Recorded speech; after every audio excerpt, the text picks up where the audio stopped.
yo tengo como sentimientos encontrados cada primer domingo, porque a mí me gusta hablar con ustedes y traer la palabra del Señor el primer domingo, porque es distinto, tenemos las mesas, es un ambiente más festivo, pero siempre me preocupa porque estoy limitado por el estómago. Porque dentro de un ratito ustedes van a empezar a sentir hambre y saben que hay sanguchitos de carne esperándonos, y entonces van a empezar a decir, este argentino está hablando más de la cuenta. Y ya se me van y empiezan a ver los sanguchitos por allí. Y hoy tengo que pedirles que me ayuden porque tengo una introducción un poquitín larga. No mucho, pero un poquitín larga. Pero es muy importante porque hoy comenzamos una nueva serie. Acabamos de terminar la serie sobre Santiago, sobre el estudio de esa carta.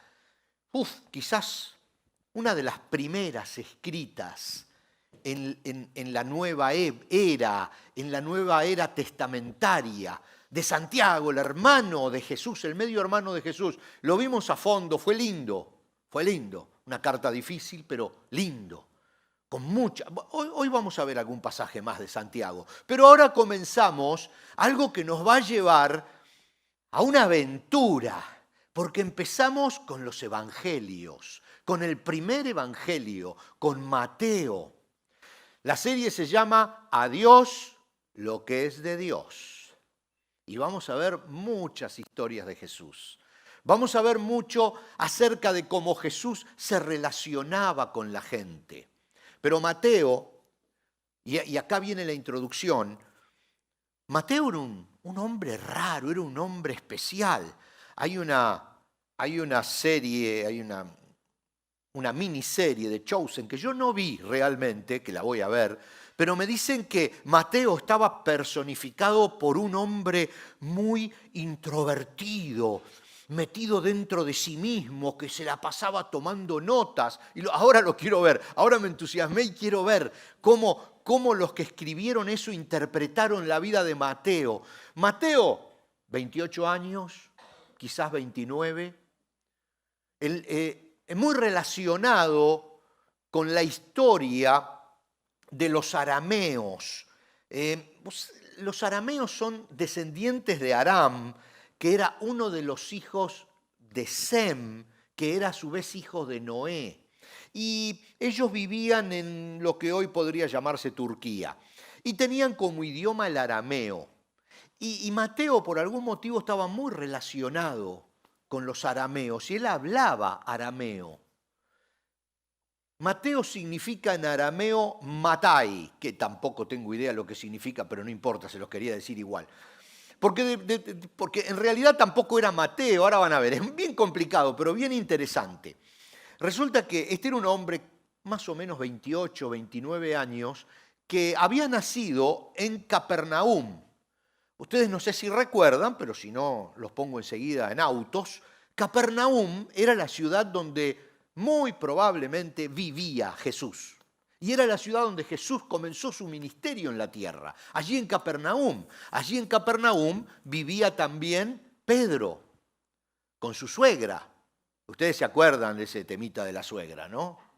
Ya tienen mi punto de vista, así que no se lo voy a decir de nuevo. Pero se acuerdan que Jesús le sanó la suegra a Pedro, uno de los errores que...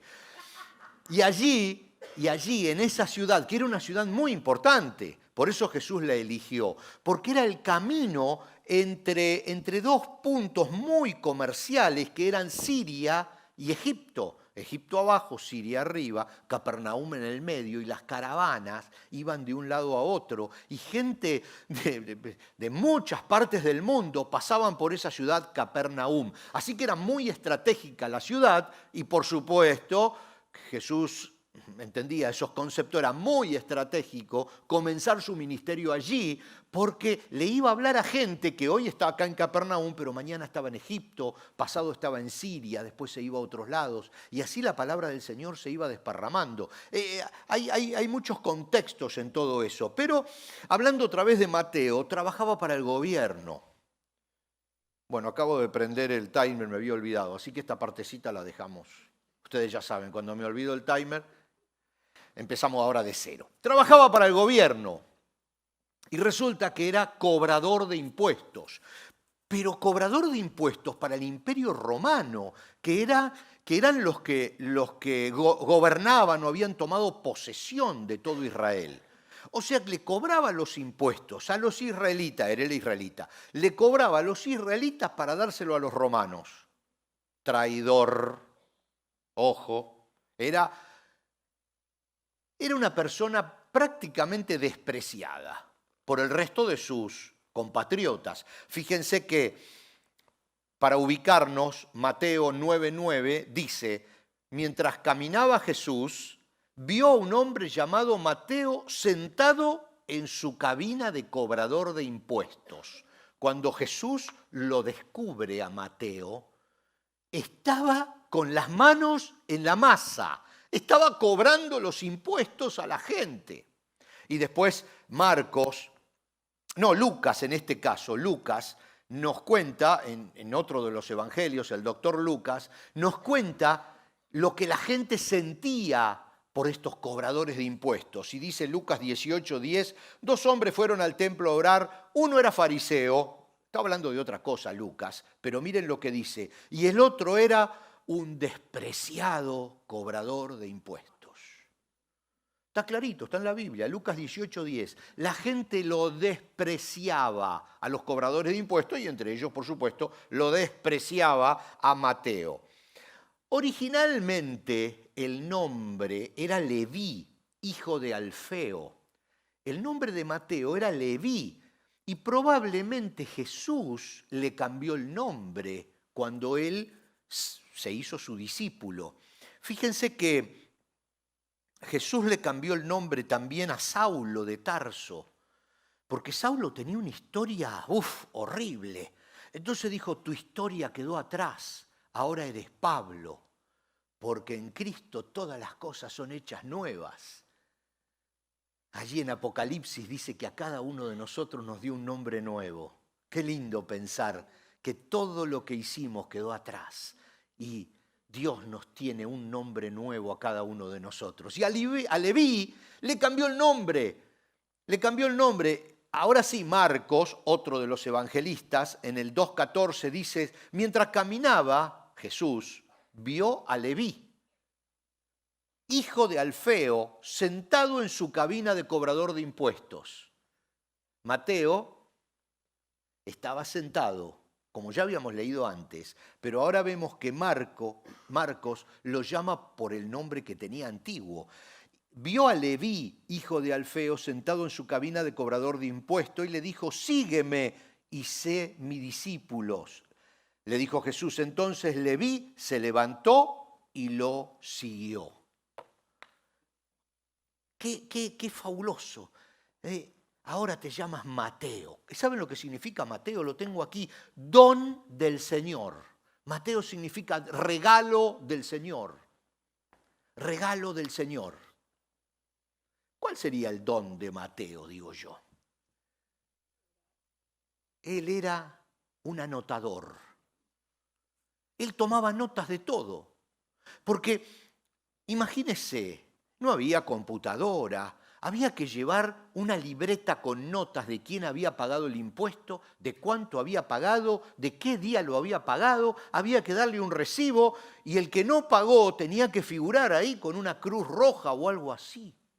Entonces Mateo era un hombre que estaba acostumbrado a registrar los detalles. ¿Cuánto pagaste? No, yo pagué 2 pescados y 3 gallinas. Estaba acostumbrado, porque los impuestos se podían pagar en dinero, pero también se podían pagar en especies. Estaba acostumbrado a registrar. Y cuando Jesús le dijo, ven, sígueme, le dijo, a partir de ahora tenés que seguir haciendo lo que sabes hacer, tomar nota de todo lo que sucede. Mateo era el que registró cada paso de Jesús, pero cada uno de los pasos de Jesús. Y luego, en el año 80, cuando él ya era, llamémoslo mayor, porque nadie empiece a sumar, empezaron empezó a escribir el Evangelio.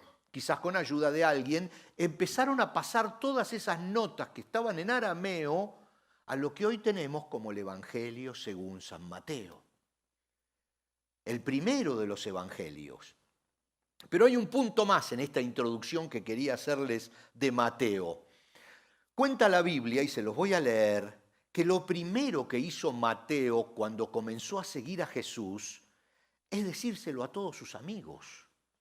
O sea, la conversión fue tan profunda que dijo, bueno, en realidad no tenía muchos amigos, ahora van a ver por qué, pero sí tenía mucha gente conocida y los convocó a todos en su casa y les ofreció una comida y lo invitó a Jesús para que Jesús les hablara a todos sus conocidos, muchos eran enemigos en realidad, pero le hablara a ellos también. Quizás este fue el primer evento evangelístico de Jesús, una comida. Por eso a nosotros nos gusta hacer tanto de las comidas, los primeros domingos de cada mes. Usted sabe que las comidas son muy importantes en el concepto de relacionamiento. Fíjese que el primer milagro de Jesús, ¿qué fue? ¿Alguien recuerda cuál fue el primer milagro de Jesús? Convirtió el agua en vino. ¿Y sabe dónde? En una comida. Miren qué interesante. ¿Y usted sabe cuál fue el último evento en la vida de Jesús? La Santa Cena. ¿Y qué fue la Santa Cena? Una comida. Empezó comiendo y terminó comiendo. Y en el medio un montón de comidas. ¿Por qué? Porque cuando uno come se relaciona con la gente. Por eso queremos que estos primeros domingos de cada mes podamos no solo comer, sino relacionarnos juntos. Nadie conoce tan profundamente a una persona como quien come con esa persona. Comer con la gente va a hacer que uno pueda conocer a la gente. ¿Y qué hizo Mateo? Invitó a sus amigos. Mire, se lo voy a leer de la Biblia. Marcos lo escribe y dice en el capítulo 2, del 15 al 17, más tarde Leví, Mateo, invitó a Jesús y a sus discípulos, a todos los discípulos, a una cena en su casa, junto con muchos cobradores de impuestos y pecadores de mala fama. Lógico, porque era la gente con la que él se movía. Eran sus conocidos, sus amigos, otros despreciables cobradores de impuestos. Entonces los invitó a ellos. Había mucha de esa clase de gente entre los seguidores de Jesús, dice Marcos. Cuando los maestros de la ley religiosa, que eran fariseos, lo vieron comer con los cobradores de impuestos y otros pecadores, preguntaron a los discípulos, ¿por qué come con semejante escoria? Interesante los hermanitos. Le dice, cuando Jesús los oyó, les dijo, la gente sana no necesita médico, los enfermos sí. No he venido a llamar a los que se creen justos, sino a los que saben que son pecadores. Honestamente podríamos empezar el mensaje solamente con este pasaje. Qué interesante, invite a la gente que no tiene a Cristo a comer y cuéntele de su experiencia con Dios. Invítelos a comer, es importante. Va a ver cómo en la mesa el diálogo es mucho más fluido. La Biblia nos enseña cosas de todos los días, incluso para predicar el Evangelio, para compartir la fe. Bueno, acá terminamos la intro, no fue tan larga, ¿no es cierto? No fue tan difícil. El Evangelio, según San Mateo, encierra muchos puntos que vamos a ir viendo en estos próximos meses. Encierra puntos fundamentales como la genealogía de Jesús, que la vamos a dejar para lo último porque es pesadísima, que nació de atrás. Ustedes ya saben. Pero la tentación en el desierto, ¡wow! Ese lo vamos a ver hoy. El sermón del monte, las bienaventuranzas. ¿Qué? No, es impresionante, impresionante toda la información que tenemos allí. Hay una alerta ámbar. Pero miren, porque parece que viene un tornado. Acá estamos bien, no se preocupe. Y ya incluso Brian preparó que si se corta la luz, me va a tener una Coca-Cola al final porque dice que siga hablando a los gritos, que él me prepara agua. Entonces teníamos las bienaventuranzas, el sermón de la montaña. cuando Jesús va caminando entre la gente y hablándole a grupitos y va tocando distintos temas. Fabuloso, fabuloso. Pero después Mateo también registra un montón de parábolas y enseñanzas de Jesús. La transfiguración, la entrada triunfal a Jerusalén, tantos temas así que se lo estoy tirando sueltos. La última cena, el arresto de Jesús, su quebrarse en Getsemaní. Registra también el momento de la resurrección. O sea, con Mateo vamos a pasar desde que nace hasta que se va al cielo, toda la vida de Jesús. Va a ser interesantísimo, interesantísimo. Y el tema de hoy es la tentación de Jesús. Y por supuesto vamos a relacionarnos a relacionar esto con muchas cosas de nuestra vida, pero vamos a aprovechar para meter un poquito de teología, diría yo, medio pesadón, pero vamos a tratar de sazonarlo con cosas que a nosotros nos ayuden en la vida de todos los días. Vamos a separar esto en 3 preguntas o en 3 grandes grupos, subtítulos. El cómo de la tentación, el cuándo de la tentación y el para qué de la tentación. Porque como hay tanta información, y yo soy medio maestro ciruela, ustedes saben, ¿no? Me gusta que tengamos en nuestra mente como divisiones para que no se nos escape la información.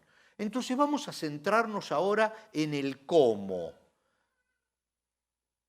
¿Cómo sucedió esto de la tentación de Jesús? Después vamos a entrar más en profundidad, pero primero vamos a entrar a lo primero.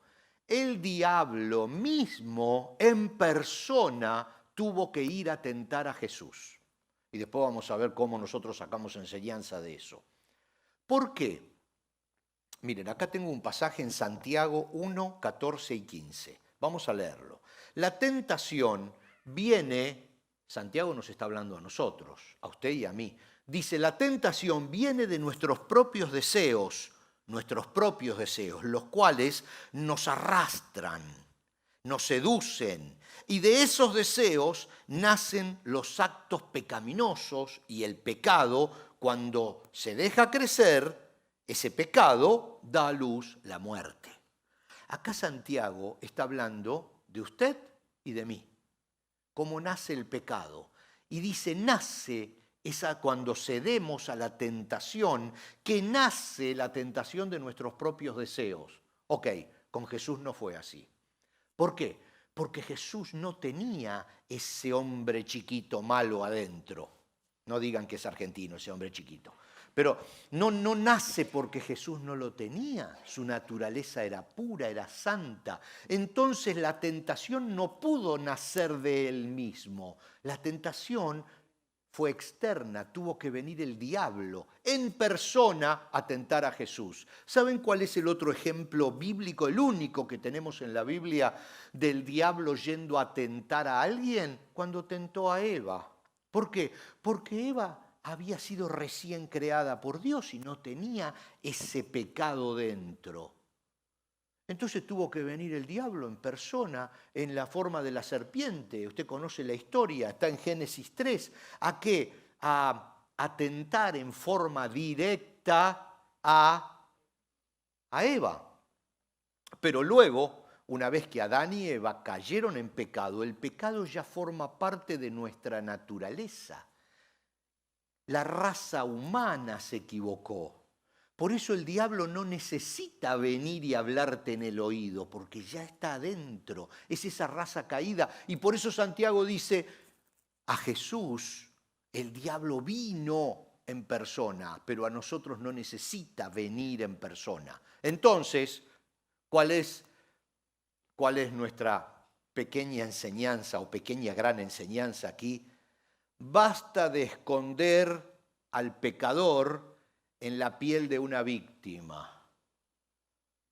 Ustedes habrán escuchado, ¿no? Eso de, el diablo me hizo hacerlo.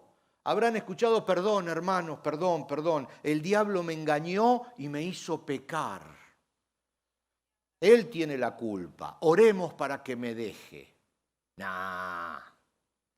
No, basta de echarle la culpa al diablo de cuando caemos en tentaciones y tratar de salir de esa figura de pecador y ponernos en la figura de víctima. No, no. Está muy clarito en la Biblia que cuando somos tentados desde nuestra propia naturaleza. El diablo anda allí por, no sé, en Asia, qué sé yo. No puede estar en todos lados, no puede. Dios sí, pero el diablo no puede. Por eso no puede tentarte en forma directa como lo tentó a Jesús. Dice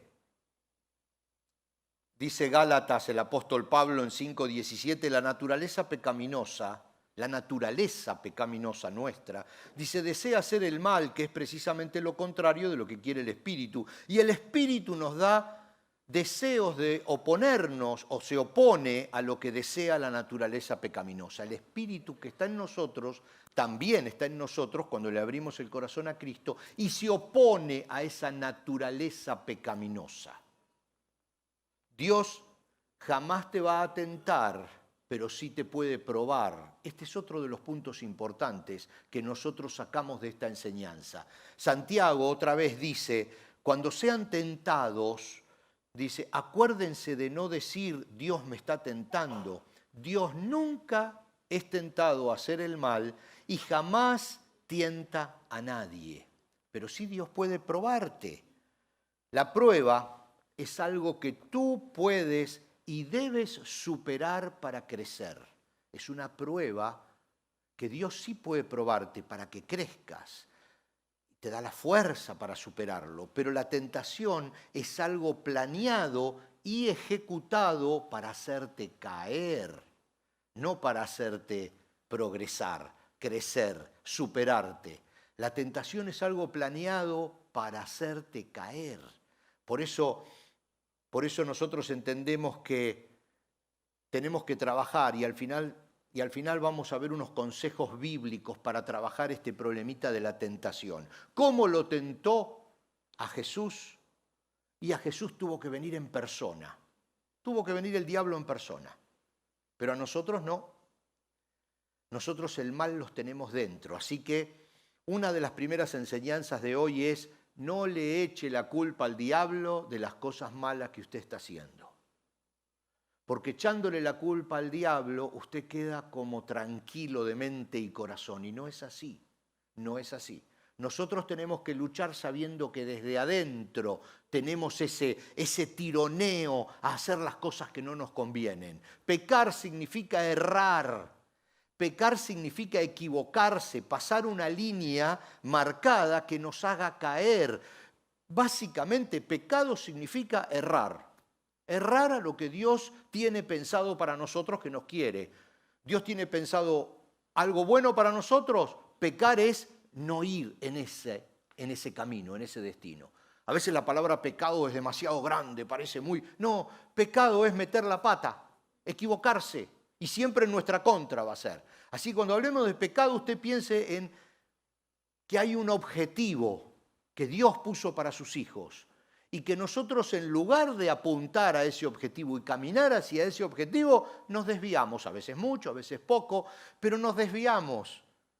Por eso todos los pecados son iguales, porque si usted está caminando para el otro lado, es un pecado, está errando al blanco, pero si está casi yendo hacia lo que Dios quiere, pero no está en la línea correcta, también está pecando. ¿Por qué? Porque está errando al blanco. Y él lo erra al blanco, el que le tira lejos o el que tira para el otro lado o el que pega cerca. Todo el pecado es igual porque significa errar la voluntad de Dios. Entonces fíjese, cuando nosotros hablamos de tentación, es lo que nos quiere llevar a errar al blanco, y el blanco es lo que Dios preparó para nosotros, que es bueno. El cuándo, vamos rapidito al cuándo. Mateo 4:1 dice, luego el Espíritu llevó a Jesús al desierto para que allí lo tentara el diablo. Luego el Espíritu llevó a Jesús al desierto para que allí lo tentara el diablo. La tentación te golpea, como lo golpeó a Jesús. Nos golpea a nosotros, ¿cuándo? Cuando estamos solos. Básicamente, miren lo que pasa acá. Marcos dice en 1:13, Jesús estaba a la intemperie entre los animales salvajes, solo. A Eva también. A Eva también. Hoy hablábamos de que tanto a Jesús como a Eva tuvo que venir el diablo en persona a tentarlos. Y a Eva también la separó. Fíjense que cuando la serpiente, tendríamos que leer todo en Génesis, cuando la serpiente se le aparece a Eva, Adán no estaba. Estaba sola. Si hubiera estado Adán, muy probablemente Eva le hubiera dicho, ¿viste esta serpiente? Sí, ¿quién es? Me está queriendo. Hubieran conversado, se hubieran apoyado. Yo digo, hubiera cambiado la historia de la humanidad si Eva hubiera estado con su esposo. Solamente por el hecho de estar juntos, de conversar. ¿Cuándo te tienta? Cuando estás solo. Siempre me acuerdo de ese ejemplo de que el león espera horas y horas a que su presa se aparte de la manada para después atacarla. Se esconde y espera un montón de tiempo hasta que uno de los animales se aparta del resto. Cuando el animal se aparta del resto y queda desguarnecido, queda solo, no se da cuenta que el resto de la manada ya avanzó y sigue masticando un pedacito ahí de pasto, ahí se acerca el león y lo ataca, cuando está solo. Estar solos es una mala compañía.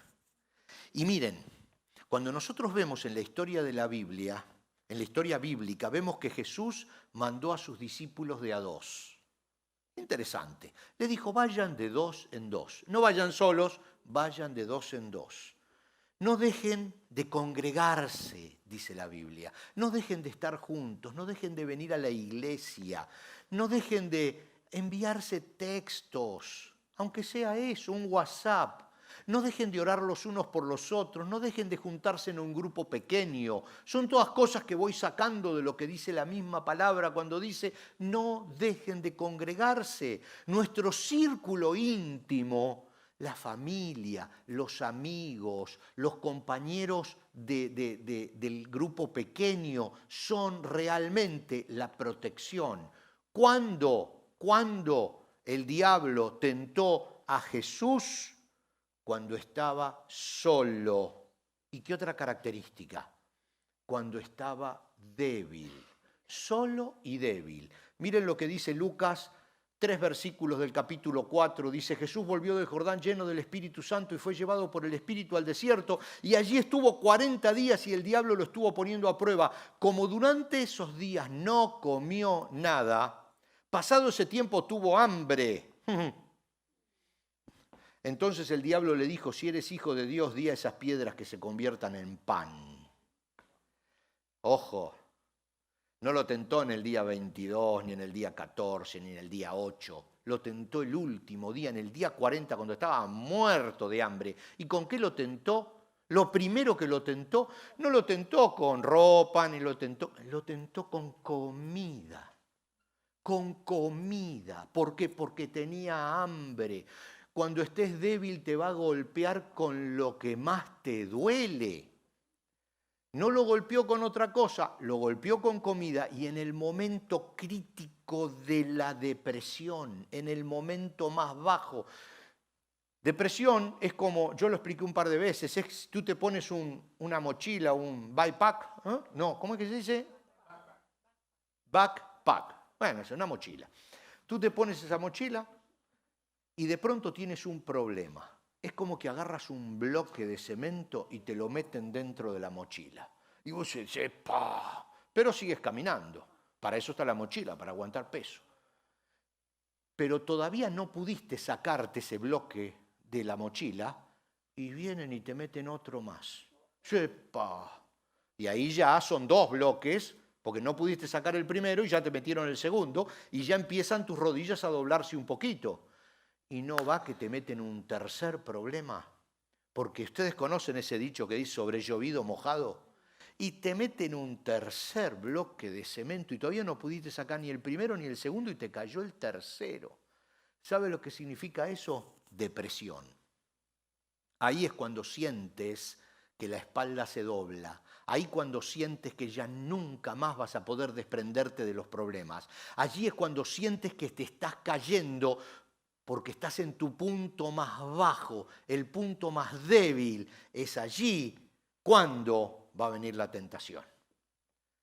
No cuando tienes la mochila vacía, ni con un bloque, ni con dos, cuando ya te estás quebrando. En ese punto, antes de que te quiebres, ahí va a venir la tentación.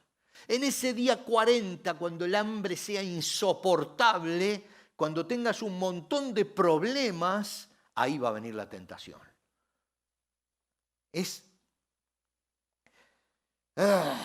Entonces, ¿cuándo? Cuando estás solo y desanimado. Cuando Jesús estaba solo y medio muerto de hambre, ahí vino a ofrecerle pan. No antes, cuando podía soportar. Las tentaciones no van a venir cuando estés acá, el domingo en la mañana, cantando con Yade, alabando al Señor y levantando la mano. Ahí no te va a venir la tentación.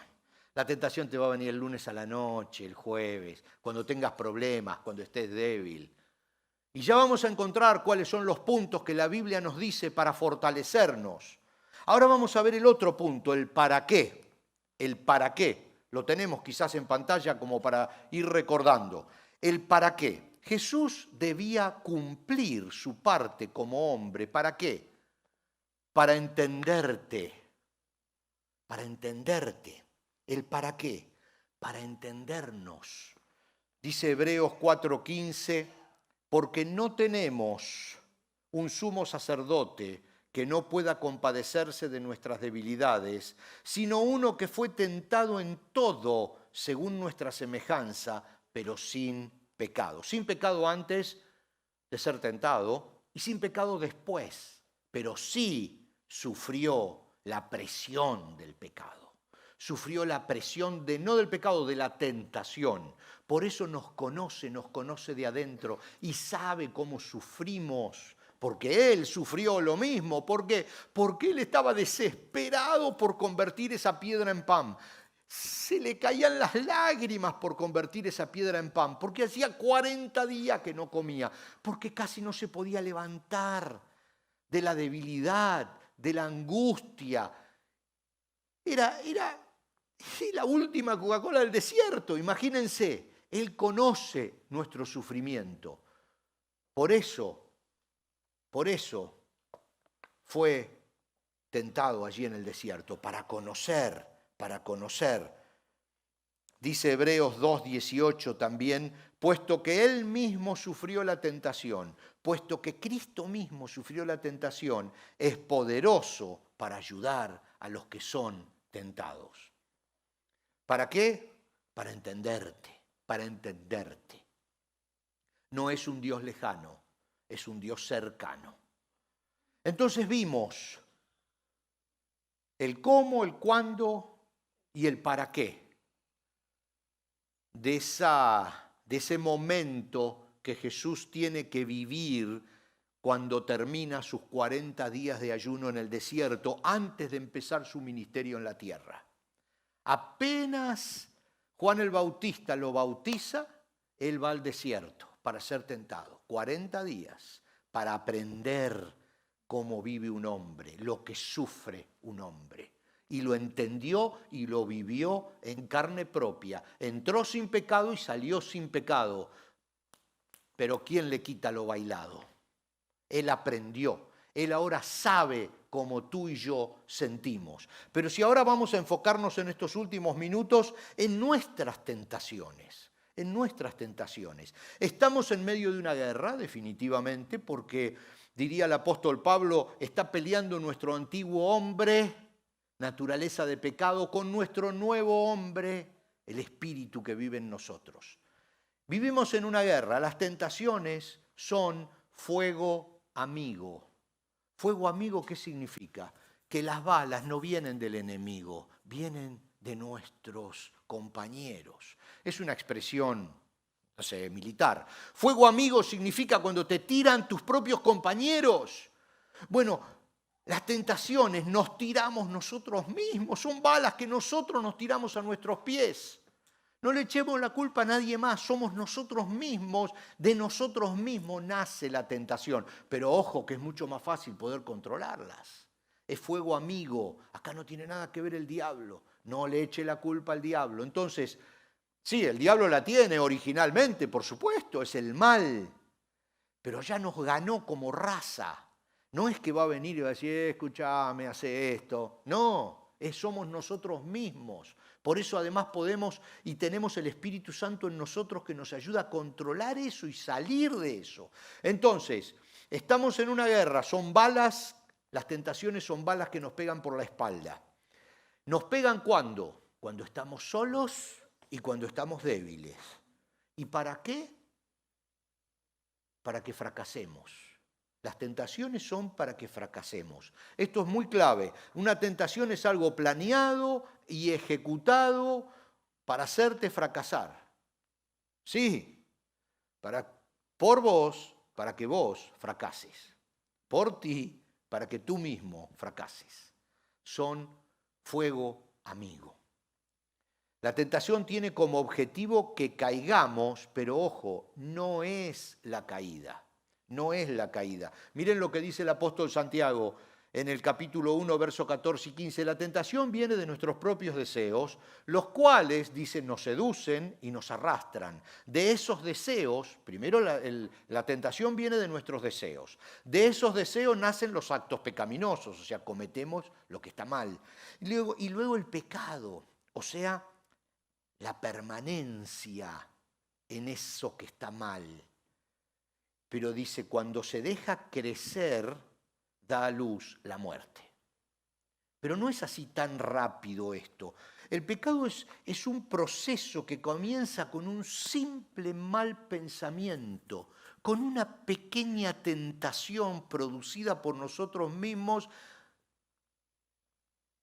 que la Biblia llama tentación. Es ese pequeño mal pensamiento. Y luego, cuando cedemos a ese mal pensamiento, cometemos el acto pecaminoso. Quiere decir, nos equivocamos.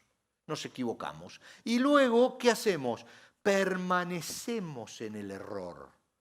Que eso es gravísimo, permanecer en el error. Cualquiera se puede equivocar, pero permanecer.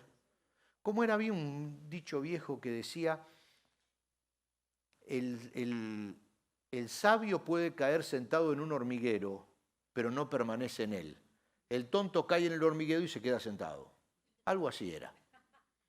Entonces, claro que sí, podemos nosotros cometer un pecado, pero no necesariamente quedarnos en ese pecado. Cuando nos quedamos en ese pecado, cuando no buscamos el perdón de Dios, cuando no hay arrepentimiento, es allí cuando, según lo que dice la Biblia, nos encaminamos hacia la muerte. La tentación no es el pecado y podemos interrumpir la secuencia como lo hizo Jesús. ¿Cómo lo hacemos nosotros cuando caemos en un pecado, en una tentación? ¿Cómo lo hacemos? Miren, hay 3 puntitos súper fáciles. Lucas dice, 22:46, dice Jesús, por supuesto, lo escribe Lucas, 22:46, levántense y oren para que no cedan ante la tentación.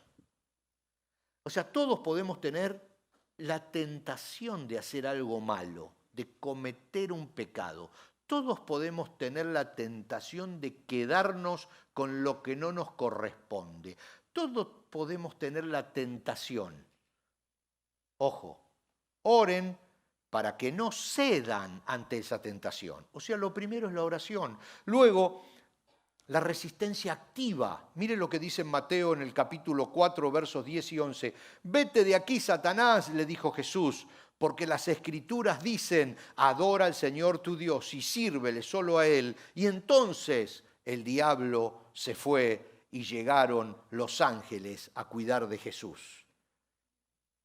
Yo saco como enseñanza de estos 2 versículos, aprende la Biblia de memoria. Aprende la Biblia de memoria. Jesús no fue a buscar un papiro. Jesús le dijo a Satanás lo que ya estaba en su mente y en su corazón. El texto bíblico. Lo agredió con el texto bíblico y le dijo, vete, las Escrituras dicen, adora al Señor y sírvele solo a Él. Tercero, y esta también me gusta, desaparecer, huir. Y ahora sí se las voy a contar enteras, se las voy a leer la historia en Génesis 39, 10 y 11. Resulta, fíjense, dice, día tras día, ella seguía presionando a José. Pero él se negaba a acostarse con ella y la evitaba tanto como podía. Cierto día, sin embargo, José entró a hacer su trabajo y no había nadie más allí. Ella llegó y lo agarró del manto y le ordenó, vamos, acuéstate conmigo. José se zafó de un tirón, dejó su manto en manos de ella al salir corriendo de la casa. El último, digamos, de las cosas por hacer, huye. Soldado que huye sirve para otra guerra. Huir. Dicen, huir no es cobardía. Sirve para otra guerra. Entonces, ora, resiste y si no hay caso, huye de la tentación. Escápate de la tentación. Eso es lo que nos muestra la Biblia. La tentación es una posibilidad de victoria. La tentación es el pecado chiquito. Hay que pisarlo antes de que crezca, porque después no es tan sencillo. Hay que destruirlo antes de que crezca. Los pájaros de la tentación, dice por allí un dicho, pueden revolotear sobre tu cabeza, pero nunca permitas que hagan nido en ella. Ahora, usted me pregunta, bueno, ok, todos esos consejos son bárbaros, pero yo ya cedí ante la tentación. Yo ya hice lo que no debía hacer y sé que lo hice mal. Ok, corta, no permanezcas en el pecado. Dice la Biblia, primera de Juan 1:9, pero si confesamos nuestros pecados a Dios, Él es fiel y justo para perdonar nuestros pecados y limpiarnos de toda maldad. Y te da un nuevo comienzo. Si ya caíste, si ya tienes un problema, si ya estás ahí, bueno, pero si confesamos nuestros pecados a Dios, Él es fiel y justo para perdonar nuestros pecados y limpiarnos de toda maldad. Ese concepto de confesión también encierra el concepto de arrepentimiento. El arrepentimiento bíblico significa 180 grados. Yo estaba haciendo algo que no le gusta a Dios, lo confieso, me arrepiento, o sea, giro 180 y me voy para el otro lado. Eso es arrepentimiento, no es simplemente un ¡ay, qué mal que me siento! No, es ir exactamente en contra de lo que había hecho mal. Esa es la idea. Confesamos nuestros pecados, Él es fiel y justo, nos arrepentimos y salimos de ese pecado y volvemos a empezar. Entonces, yo quiero dejarles hoy, pensando en esta tentación que sufrió el Señor Jesús, una especie de resumen con 5 puntos. 5 puntos, porque todos vivimos constantemente siendo tentados por el mundo en el que vivimos. Y ahora que empezamos a conocer la vida, la historia de la vida de Jesús, vamos sacando enseñanza a cada paso. Y entonces dice, número 1, evitemos estar solos. Evitemos estar solos. Sí, evítelo. No le digo que los amigos de Facebook van a servir para algo, pero búsquese gente con la que pueda tener cercanía para conversar en la semana. Busque el contacto constante con la familia, el consejo cercano de alguien que lo quiera, la quiera. Evite estar solo. Luego, entregue sus cargas a Dios para no estar deprimidos. Cuando le ponen el primer bloque de cemento, el primer ladrillo en la mochila, no trate de sacarlo usted. Agarre la mochila y diga, Señor, acá está. Es tu problema, no es el mío, porque tú dijiste, déjame las cargas a mí. Ok, yo te la dejo. Yo te la dejo. no deje que le pongan otra. Cuando le pongan la primera, sáquesela de encima. Entréguesela al Señor. Entreguemos nuestras cargas a Dios para no estar deprimidos. ¿Por qué? Porque vamos a ser golpeados cuando estemos solos y cuando estemos débiles. Luego, pidámosle fortaleza a Dios constantemente, porque la misma Biblia dice que Él nos va a dar la fuerza para salir, pero se la tenemos que pedir. Aprendamos pasajes bíblicos de memoria para cuando llegan esas situaciones difíciles, cuando llega esa presión desmedida que no podemos aguantar, que no sabemos qué decir, que se le venga un pasaje bíblico a la mente, que se le venga, porque eso significa tirarle al mal con la palabra de Dios, tirarle a la angustia con la palabra de Dios y rompe todo. Cuando usted tiene ese problema difícil y empieza a recitar un pasaje bíblico, se terminó todo. Inténtelo, inténtelo. Luego, huyamos. Si es necesario, escapemos. Pasemos de cobardes. Hace falta mucha valentía para escaparse de un problema, para escaparse de una tentación, para escaparse de algo que toda la gente está haciendo y nosotros sabemos que no se debe hacer. Hace falta mucho valor. Todos los demás van a decir, uy, se escapó, es un cobarde, pero usted es valiente, sépalo, porque hace falta mucho más valor para ir en contra de la corriente que para ir a favor de la corriente. Y luego, que no está allí, porque acá estamos hablando de la tentación, no estábamos hablando del pecado, pero si ya cedió ante la tentación, si hay un pecado en su vida, si hay algo que no está bien en su vida, si está lejos del Señor porque hay algo que lo está separando del Señor, porque hay algo que usted sabe que está mal, la Biblia también tiene eso, tiene una segunda oportunidad. Toda la Biblia es una segunda oportunidad. Toda la Biblia completa es una segunda oportunidad. Desde el primer versículo, cuando dice que Eva cayó y Adán cayó, a partir de ahí hay una segunda oportunidad. ¿Qué es el Nuevo Testamento? El Nuevo Testamento es una segunda oportunidad, porque todo lo demás había fracasado y vino el Señor y dijo, les voy a dar una segunda oportunidad. ¿Y ahora qué nos está dando? Si usted metió las 4, como dicen por allí también, si usted metió la pata, una segunda oportunidad. Y si caímos, perdón, arrepentimiento y nuevo comienzo. Si confesamos nuestro pecado, Él es fiel y justo para perdonarnos, limpiarnos de todo pecado y volver otra vez a una muy buena relación con Él. O sea que la tentación esta que sufrió Jesús, la sufrió para que nosotros sepamos que sí se puede salir del desierto sin estar doblado. Jesús lo hizo para conocernos. Jamás la tentación iba a penetrarlo porque era Dios. Pero lo hizo para conocer nuestro dolor y lo conoció. Por eso, si hoy estás siendo tentado o si hoy caíste en la tentación, tenemos un Dios que sabe lo que estamos sufriendo.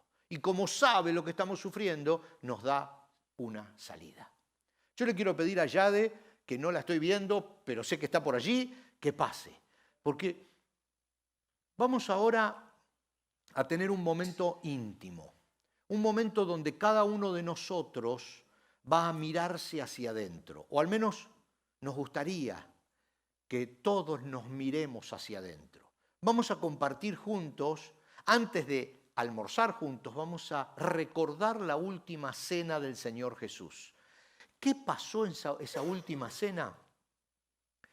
Jesús nos invita a mirarnos y a decir, ¿estamos con algún problema que nos separa de Dios? Es el momento de confesarle a Él nuestro problema, quebrarlo, separarnos de ese problema, no permanecer en ese pecado, no permanecer en ese error, volver otra vez a unirnos con Él para que fluya otra vez la savia en nuestras venas y volver a lograr esa comunión perdida. Si la tentación está cerca, que esté cerca, nunca dejes que haga nido. Pero si ya lo hizo, ahora tienes la oportunidad de un nuevo comienzo. Vamos a vivir este momento donde recordamos la última cena. Ahora, después de las alabanzas, vamos a recordar, a vivir este momento, recordando lo que vivió el Señor Jesús, pero mirándonos constantemente hacia adentro. Dios les bendiga.